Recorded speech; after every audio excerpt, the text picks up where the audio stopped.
The Nico Iamaleava saga finally came to a bit of a stopping point as we sit here right now. We'll see what happens as we move forward. And, college football, anything's possible.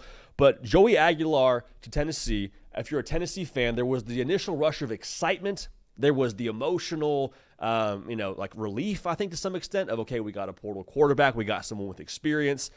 I think the honeymoon phase, not that it's wearing off, but you are sort of shifting your perspective now. Because at one point, you're like, great, now we have a chance to get back at Nico if we're a Tennessee fan. That's probably how you felt. We're taking a guy that couldn't play at UCLA because Nico went to UCLA, so we're going to go win with him at Tennessee. Well, that's great when you have that whole that thought around getting back at your ex, but at some point in time, it doesn't become about your ex anymore. At some point in time, you have to move forward yourself with what you're doing in your own circumstances. So the question is, how does it work? Can it work? How would it look if it works? I think if you're Tennessee, it's all about addressing I think there's a look in the mirror moment, I think, here, if you're Tennessee. Because what you had last year with Nico, Tennessee fans said it loud and clear. Defense-driven, run game-driven, all those things. And they weren't wrong.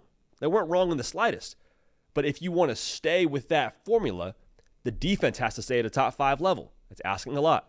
Dylan Sampson was a phenomenal part of what you did offensively last year, a massive part of it. I mean, I trust Deshaun Bishop as much as the next guy, but that's a lot of production left by Dylan Sampson. So can you keep that same formula? And how confident do you feel you can keep that same formula? With a quarterback now in Joey Aguilar, should he win the job, that missed all of spring practice and an offense that goes NASCAR fast. That's asking a lot.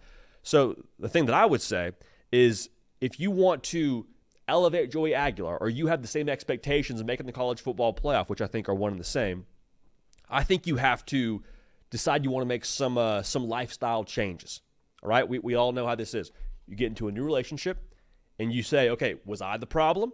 And if I was, what changes do I have to make in myself? And with those changes, what does that look like? Okay, and those changes for Tennessee, I think, is you got to have better skill players. Now, you may feel already internally that Chris Brazzell's going to elevate. You brought back Mike Matthews. He gets another year. You love your freshman receivers. I'm all here for that. I keep saying this, man.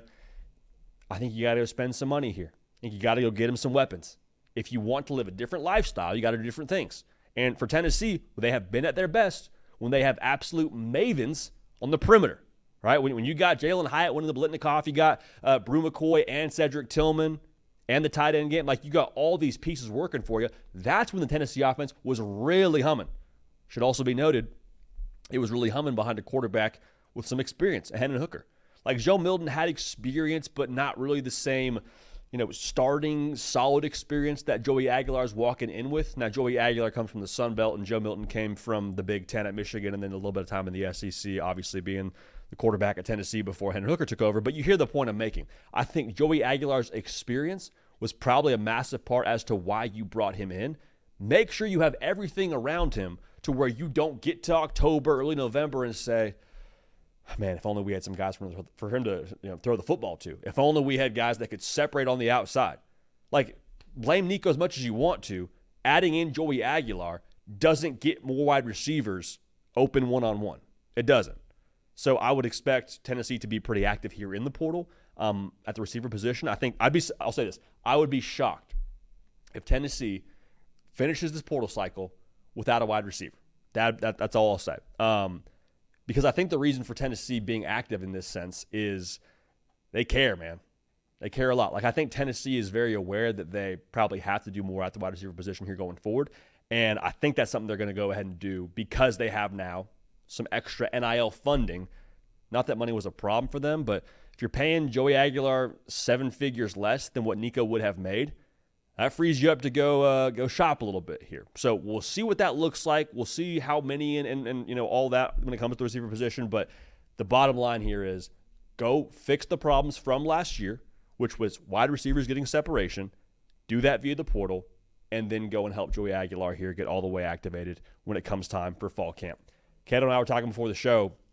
He made a great point. He's like, I'd love to check out VolQuest, the message board for our Tennessee on 3 site, and just see multiple threads around Joey Aguilar talking about how much time he spent with Joey Halsey. Joey Aguilar talking about how much time he spent with Josh Heupel. Joey Aguilar sleeps on Josh Heupel's couch all summer long to get all the way dialed into this playbook, all the way dialed into the system. Because if he can do that, he knows how to play college football. at the SEC level, not just yet, but it's still, I think, a very similar game to where you can expect him to pick it up and be able to make this thing hum.